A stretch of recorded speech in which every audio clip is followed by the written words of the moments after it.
ঢাকা ও তার পার্শ্ববর্তী এলাকার আকাশ সাময়িকভাবে আংশিক মেঘলা থাকতে পারে বলে জানিয়েছে আবহাওয়া অধিদপ্তর। সেই সঙ্গে দিনের তাপমাত্রা অপরিবর্তিত থাকতে পারে। ২৮ মে ঢাকা ও তার পার্শ্ববর্তী এলাকার জন্য দেয়া এক পূর্বাভাসে এই তথ্য জানানো হয়।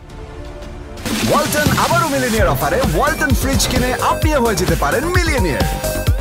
মিলিনিয়ার ছড়াছড়ি দেশ জুড়ে, এটা শুধু ওয়ালটনই পারে।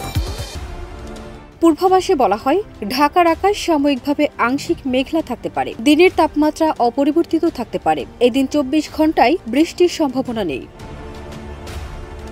এ অবস্থায় পাশাপাশি দক্ষিণ দক্ষিণ পশ্চিম দিক থেকে ঘন্টায় ১০ থেকে ১৫ কিলোমিটার বেগে বাতাস প্রবাহিত হতে পারে।